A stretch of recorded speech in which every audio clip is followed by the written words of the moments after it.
Les indemnités des fonctionnaires seront bientôt révalorisées. Après plusieurs mois de négociations, gouvernement et syndicats ont enfin trouvé un accord sur la question. Adjima David Chombiano nous donne plus de précisions dans un instant. Et puis, les entreprises engagées dans la réalisation des infrastructures dans le cadre du 11 décembre à Dédougou ont 10 mois pour livrer les ouvrages. Les travaux ont été officiellement lancés ce matin par le Premier ministre Luc Adolphe Thiaw. Voilà pour la une de cette édition. Bonsoir à tous et merci de nous suivre. Dédougou, la ville hôte de la commémoration du 54e anniversaire de l'indépendance du Burkina Faso, a 10 mois pour devenir une ville moderne. La cité des forces vives, la salle multifonctionnelle ou encore les 16 km de voies bitumées seront entre autres les infrastructures à réaliser. Plus de 6 milliards de francs CFA ont été débloqués par l'État burkinabé pour donner un nouveau visage à la cité d'Ibankoui. C'est le chef du gouvernement Luc Adolphe Thiaw qui a lancé les travaux ce matin, Évariste Kombari. Un acte symbolique qui va dans 9 mois changer la physionomie de Dédougou. En procédant ce jour, 1er mars, au lancement des travaux d'aménagement, de bitumage et de voirie dans la cité des Bankoui, le gouvernement burkinabé réaffirme sa volonté à doter les chefs-lieux de région d'infrastructures socio-économiques dignes de ce nom. Mes attentes est que franchement on puisse réaliser tout ce qui a été prévu.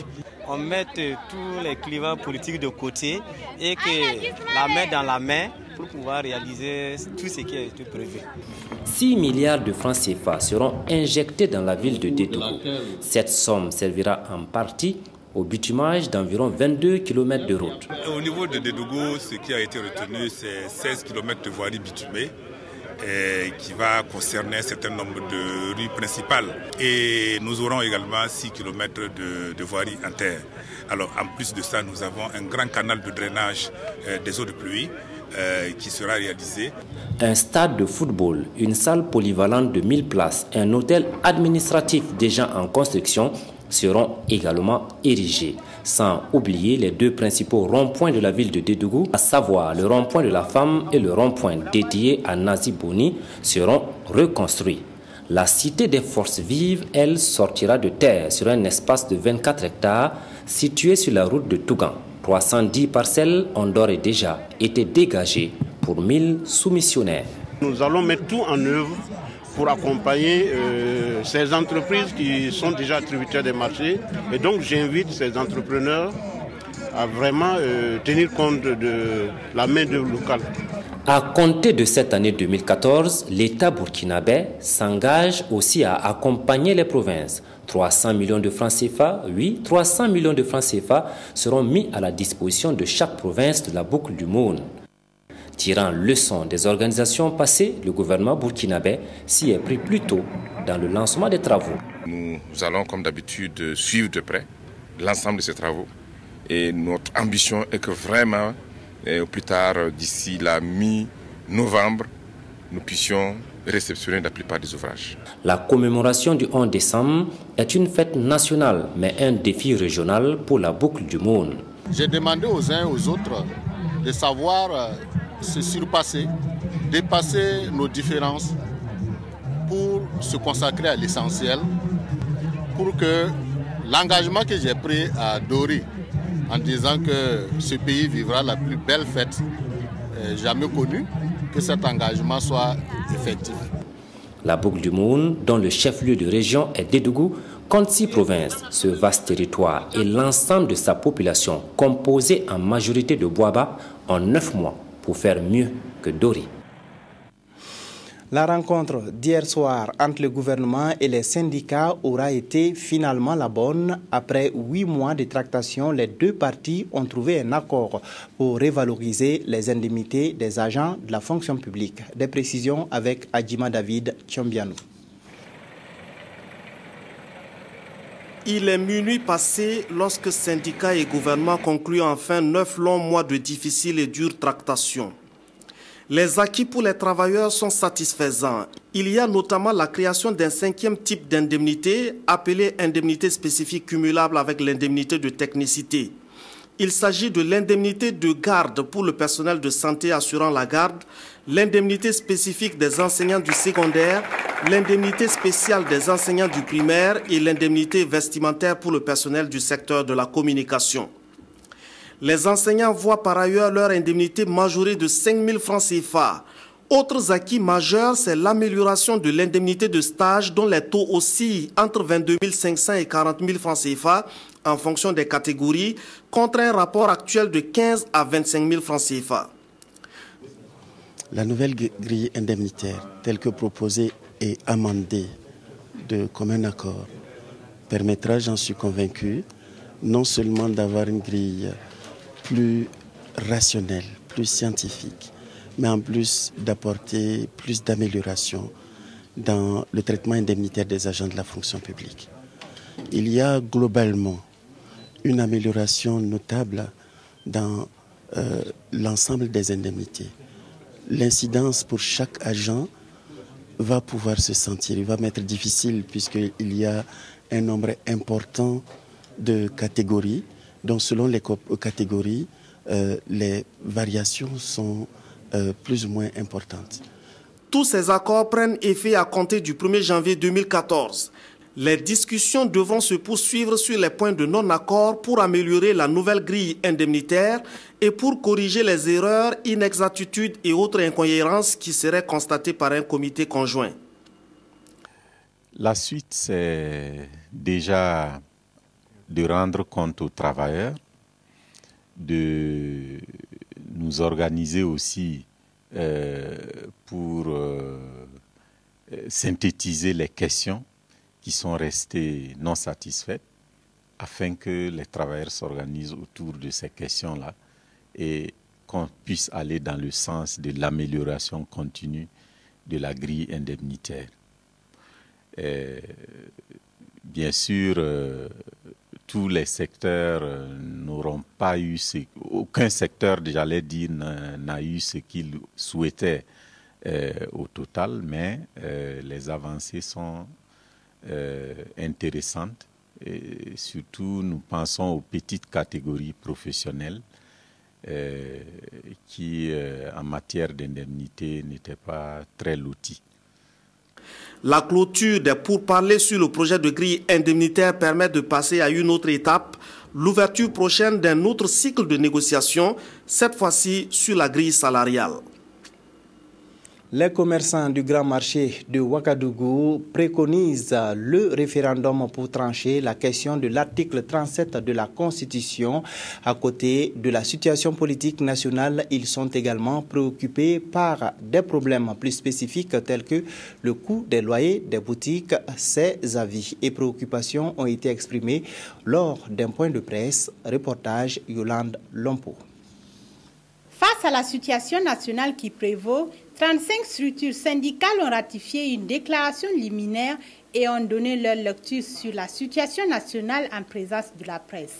Au sujet de la mise en place du Sénat et de la révision de l'article 37 de la Constitution, elles prônent la voie référendaire. Nous demandons aux politiciens, président de Gaulle, le droit de s'entendre, chacun n'a qu'à mettre un peu d'eau dans son vin pour que le pays reste calme.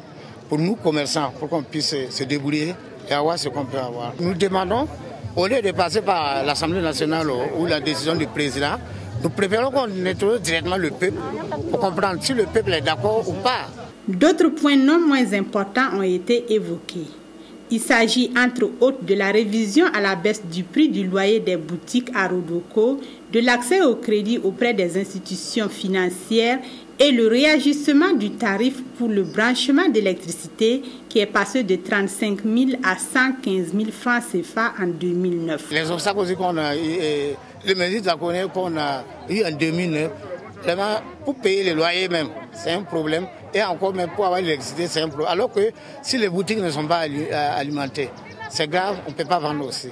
Donc c'est un sérieux problème pour nous que nous vivons à Rodoko. La mobilisation continue et il est prévu une assemblée générale avec l'ensemble des commerçants au cours des prochains jours. Le président du RDBF, le Rassemblement des Verts du Burkina, a rencontré ce matin à Tougan les militants de la province du Sourou. Une sortie spéciale pour préparer les prochaines échéances politiques, notamment les élections présidentielles pour lesquelles Ram Ouedraogo s'est déclaré candidat. Reportage Frédéric Etienne Bassenga. Ram Ouedraogo, candidat aux élections présidentielles 2015. À la rencontre de ces militants du Sourou, le président du Rassemblement des écologistes du Burkina l'a annoncé officiellement. Ram Ouedraogo dit être sûr d'occuper en 2015 le palais de Koussiam et justifie cette certitude par l'avènement d'une révolution verte au Burkina avec pour base la justice sociale, l'équité et la solidarité. Pour le président du RDBF, il faut arrêter le débat sur l'article 37 et le Sénat, qui pour lui est un jeu de cache-cache, une diversion. Il y a tellement de débats politiques et politiciens maintenant au Burkina Faso. Quand vous êtes à Ouagadougou, vous entendez Sénat, article 37. Or, on occulte l'essentiel. L'essentiel, c'est l'élection présidentielle de 2015. Et comme vous le savez, tout cet tintamarre que vous voyez, c'est pour la conquête du pouvoir, pour le maintien au pouvoir. Alors, j'avais réservé la primeur de notre candidature aux populations du Houé, mais qui ne s'en offusquent pas. À partir de Tougan, nous annonçons solennellement notre candidature à l'élection présidentielle de 2015. Et c'est ce qui est important pour nous, au-delà de tous les débats, c'est le peuple qui est souverain et nous allons à la conquête de ce peuple. Ce sont des militants visiblement très heureux qui ont accueilli la nouvelle. Pour eux, la présence seule de leur leader à Tougan est une invite à travailler davantage. Je suis très content parce qu'il a déplacé à cause de nous. Je suis très content. On va faire 100%. Dans le monde, il n'y a pas de crainte même, puisqu'on veut le changement dans notre pays. Cette rencontre RDBF s'inscrit dans le cadre d'une tournée que le parti a initiée pour remobiliser ses troupes et Tougan est la 5e province visitée. Pour ce début d'année, Ram Ouedraogo entend faire le tour des 45 provinces du Burkina avec le même objectif, conquérir l'électorat burkinabé pour 2015. Pendant ce temps, à Ouagadougou, les responsables et les militants de l'UNUR-PS, l'Union pour la Renaissance Parti sankariste, étaient réunis en Assemblée générale. La rencontre était focalisée sur la résolution des problèmes internes au parti. Reportage Ernest Kambiri. Cette assemblée générale ordinaire de l'Union pour la Renaissance Parti sankariste, fédération provinciale du Kadiogo, se tient à un moment où la vie sociopolitique nationale est marquée par le débat sur la modification de l'article 37 de la Constitution burkinabé sur le référendum et la mise en place du Sénat, mais aussi et surtout à un moment où le parti enregistre des démissions en son sein. Et c'est donc tout naturellement que le parti de l'œuf va à la rencontre de ses militants de base.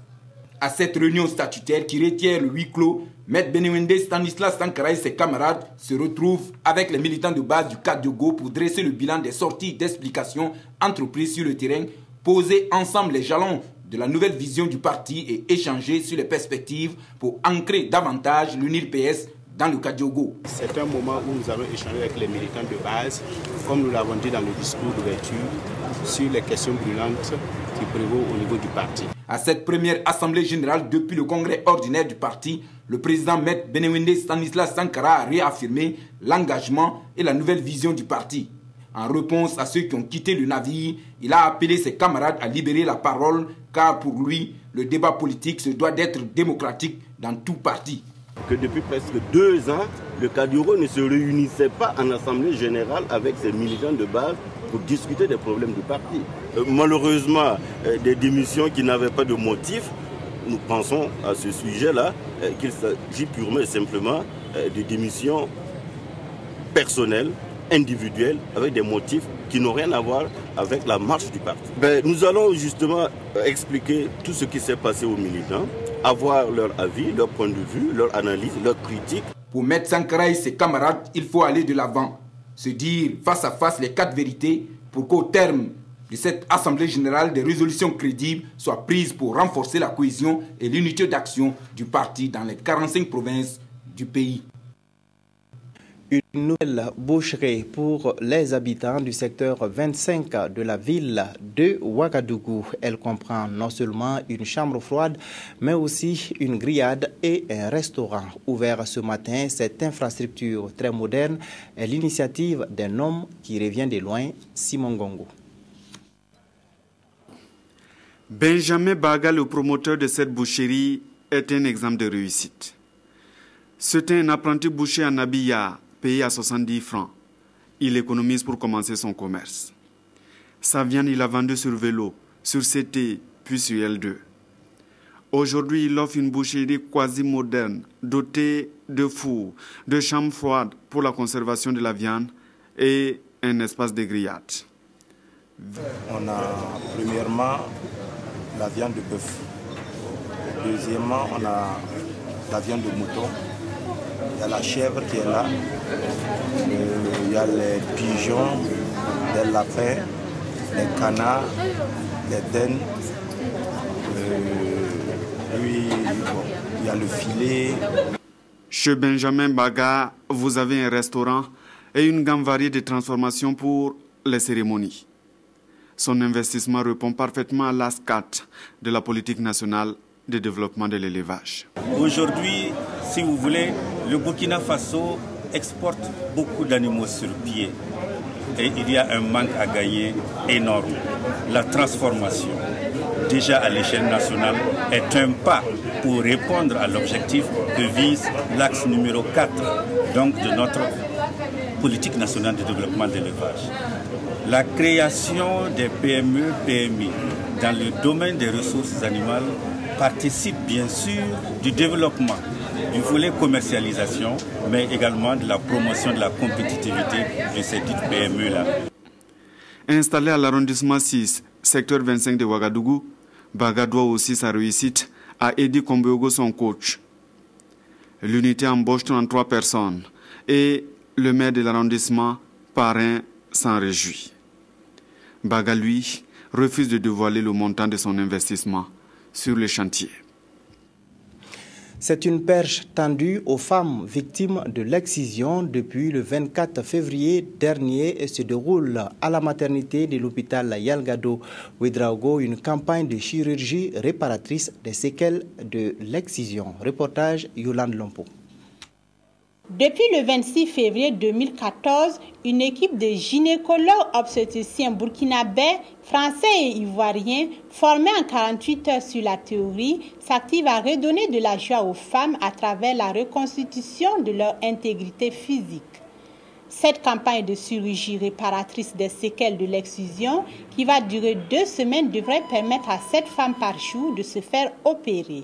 C'est d'abord une campagne de chirurgie intime qui prend en compte la réparation des séquelles d'excision, la reconstruction du clitoris, l'amplification du point G pour les femmes qui ont besoin d'avoir d'orgasme et qui n'en ont pas, malgré l'intégrité de leur organe génital. Il y a aussi la réparation des incontinences urinaires d'effort. Il s'agit de situations où la femme, après les accouchements, pour diverses raisons, elle a des urines qui fuient au moindre effort. Et c'est très dérangeant pour ces femmes-là. Et nous avons une technique chirurgicale qui permet de façon spectaculaire de corriger cette incontinence urinaire d'effort à jamais. Et au tarif de 8 000 francs CFA pour la réparation des séquelles de l'excision, les femmes après consultation pourront se faire opérer. Il faut dire qu'il y a une grande partie des consommables qui ne sont pas achetés du tout, grâce à un partenariat que nous avons avec le CHU d'Angers, qui nous envoie un certain nombre d'équipements, des gants, des compresses, des fils, et nous ne sommes pas facturés aux patients. Des conseils seront donnés à celles qui le désirent également, afin de les aider à mieux vivre leur sexualité. Ainsi, grâce à la disponibilité de l'équipe du professeur Charlemagne Ouedraogo, une fois l'acte accompli, elles pourront rejoindre leur domicile le même jour. Le financement des activités de Eau Vive International est au centre d'un colloque que l'ONG organise à Ouagadougou. Les participants sont venus de 6 pays d'Afrique occidentale et centrale. Ils vont se pencher sur le thème diversité culturelle et gouvernance associative. Le point de Claudine Bikaba. L'eau, c'est la vie et Eau Vive International a été créée pour répondre à un besoin pressant lié à la précarité de cette ressource rare dans les pays subsahariens. Et ce colloque international placé sous le thème diversité culturelle et gouvernance associative vient en prélude à l'AG constitutive de la fédération de cette association internationale. Elle intervient aujourd'hui en Afrique sur des domaines diversifiés que sont l'eau et l'assainissement, l'éducation, l'appui au microcrédit et bien d'autres.